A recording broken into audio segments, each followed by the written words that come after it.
What's going on, everybody? It's Jay Coffee Talk back again with another video for you guys. So you guys familiar with my channel this time around.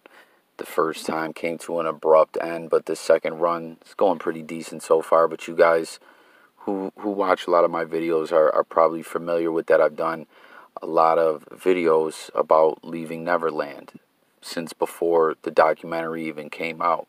And Michael Jackson fans, I've called it in the past, I said they attacked me, but I don't want to sound like one of them oversensitive people, but I just say they lashed out at me through the comments. And on my channel, you guys know, I urge people to get in the comments. That's the basis of my channel, hearing what everyone's got to say about the videos and topics. And we can, debate. We can agree to disagree, as I always say. I always want to hear what everyone has got to say, what they feel about the videos, their opinions, etc., their take. So initially I just wanted to know if this if this documentary would have the similar effect as R. Kelly's documentary did, but the R. Kelly situation seems to be falling apart. Don't let me speak too soon, because we still have to see how it all plays out in court, but Avenatti being arrested doesn't look too good for that situation. But getting back to this whole Michael Jackson thing, I've heard people, as I said, lash out at me. When I've never said Mike was guilty or not, I don't know how to feel about this situation. I'm so torn, it's so crazy, and I've still not seen Leaving Neverland. A lot of people have told me, when you see that Leaving Neverland, you will think Mike's guilty for sure.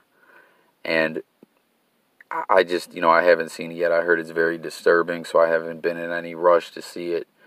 But something came out here. A journalist by the name of Michael Smallcomb did some kind of fact-checking and research based on some of the stuff in Leaving Neverland. Now, what the Michael Jackson supporters and fans have been saying when they did lash out to me is these guys are full of shit. These guys have lied in the past. Things they're saying now contradict other things. And I've always kind of felt like, if these dudes were indeed abused, they could have mixed things up in their head because they're traumatized.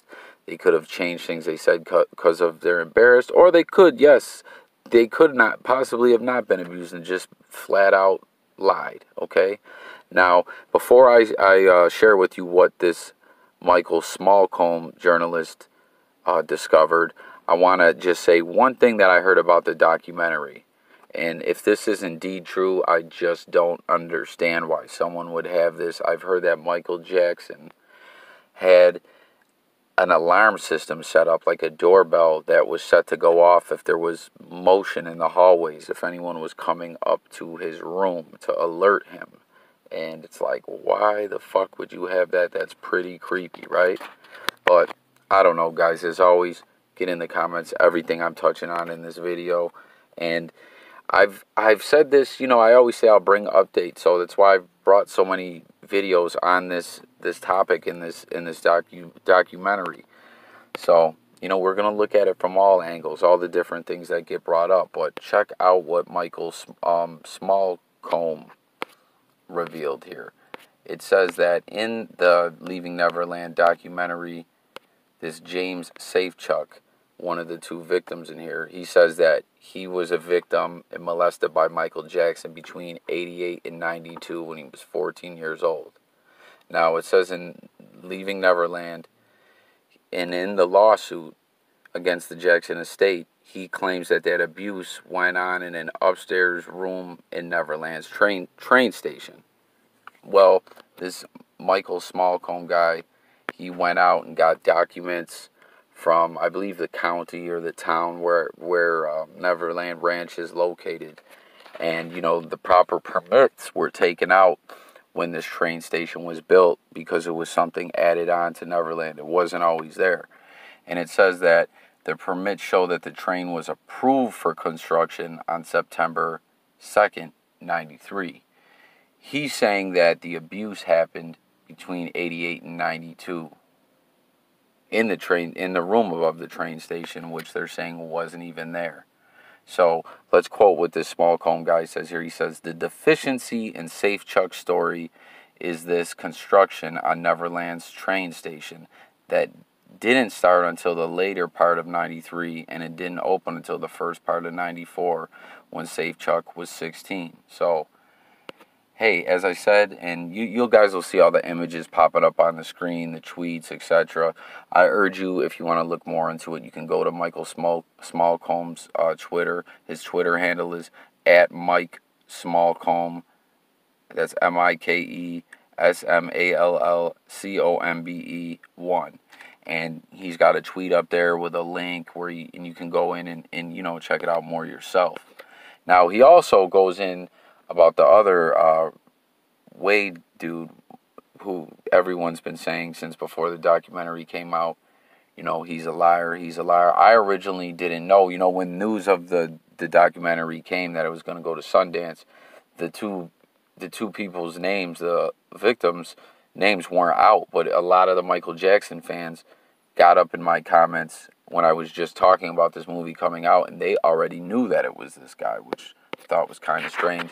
But there's some other evidence where they say that he claims he was molested while his parents were on a Grand Canyon trip, and he was with Mike at Neverland, and I guess him and the family testified in court that he indeed was on the Grand Canyon trip with them, so that abuse couldn't have happened then neither.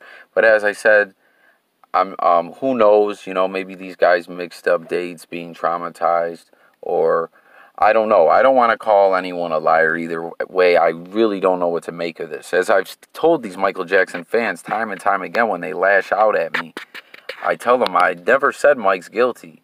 I just wanted to know, what effect do you guys think this documentary will have on Mike? And then I said, you know, I got into videos where I talked about, is he guilty, is he not? I really don't know what to make of this, man. It's all crazy. There's so much different shit both ways. It's like, I don't know what to think. But I just wanted to share this stuff with you here, that it looks to be that these guys are not telling the truth in these two situations here. So, I don't know. But that whole doorbell thing really creeps me the fuck out, guys. I don't know what, as I said, why would someone have that in their house? You know what I mean? I just don't see why they would. So, I don't know. I'm going to close this out, guys. Get in the comments. Let me know what you guys think. Thanks for watching. Hit the like, subscribe, hit the notification bell. I'll catch you guys on the next one. Peace.